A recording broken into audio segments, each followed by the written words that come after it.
Remember the last time you got vaccinated? Huff, how we hate those doctor visits to get painful shots. But it seems we all have been vaccinated now and then, from our infancy till today. Why is it so vital to have yourself immunized? And why is there a hype about corona vaccine? Let's find out on Impulse and Insight. Be sure to subscribe and watch till the very end. God has created our body with a protective gear called the immune system. A healthy immune system safeguards our body against infectious germs by either keeping them out or getting rid of them. But sometimes our immune system fails to recognize microbes or is overwhelmed by them. When this happens, it results in us falling sick. Vaccination is a method to teach our immune system to recognize and fight against harmful bacteria or viruses. It is the most effective way to prevent infectious diseases. Since its introduction, diseases like smallpox, polio, and tetanus, which used to kill or disable millions, are now very rare or gone. Other diseases like measles and diphtheria have been reduced to less than 1%. Vaccinations don't just protect individuals but help protect the whole world. So how does it work?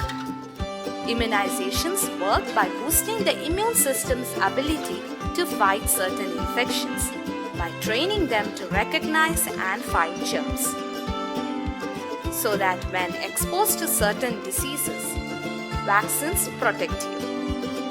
When vaccinated, the body gets exposed to a safer version of the disease.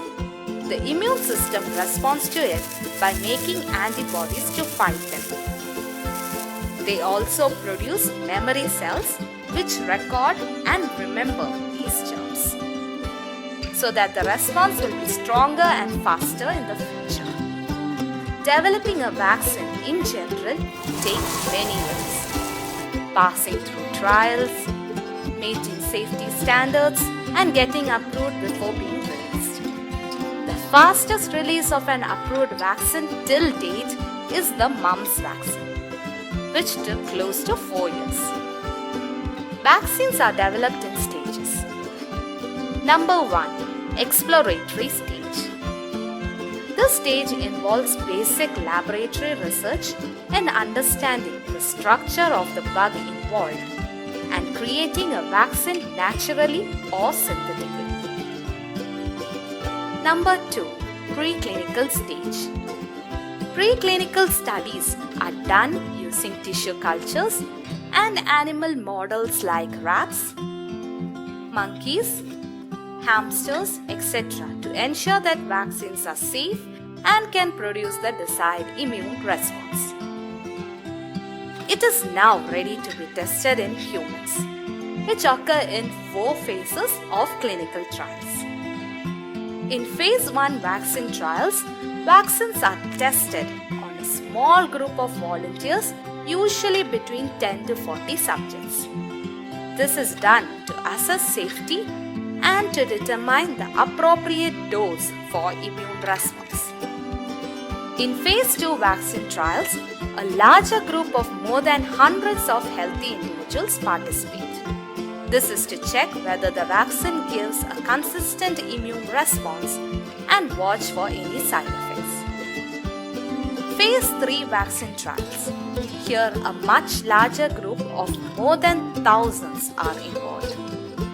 This is to assess vaccine safety and identify rare adverse effects. Once the actual testing gives positive results, the vaccine is approved for release. After release, some companies opt for phase 4 studies, where the vaccine is continually observed for safety and efficacy. Vaccines are currently of 4 types. Live attenuated vaccines are made up of a weakened version of virus or bacteria. MMR and flu vaccine belong to this category. Virus or bacterium that have been killed constitute the inactivated vaccines. Polio and rabies vaccines are suitable examples. Bacteria or virus release harmful chemicals or toxins. Toxoid vaccines are made up of these and not the microorganism itself. Examples include tetanus and diphtheria vaccines.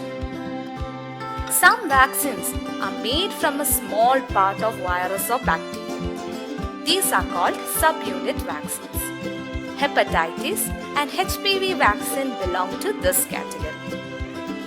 Vaccines are commonly administered as injections, drops, and intranasal. When do we get immunized? Vaccinations start as early as from birth to old age. Pregnant women, healthcare workers, travelers, and people with certain health conditions require additional vaccination. Vaccines are not a one-time thing. Some vaccines are given as a series of doses to reach full effectiveness. This is called primary series. For some vaccines, a booster dose is needed months or years after primary dose to refresh the immune system, memory, and maintain protection. Remember that people who have weakened immune system from diseases like AIDS, cancer patients undergoing chemotherapy, or individuals on medication suppressing immunity, and people with severe allergies to certain vaccines should not be vaccinated. Keep in mind you could still get sick even if vaccinated. Most side effects from vaccinations are mild. They include pain, redness or swelling in injection site, joint pain near injection site, fever, muscle weakness, tiredness, sleep disturbance, and rarely allergic reactions and seizures. In short, vaccines work with the body's natural defense system to build protection against diseases. Vaccinations aren't just for kids. You might need immunization throughout your lifespan. Make sure that your shots are up to date. Stay healthy,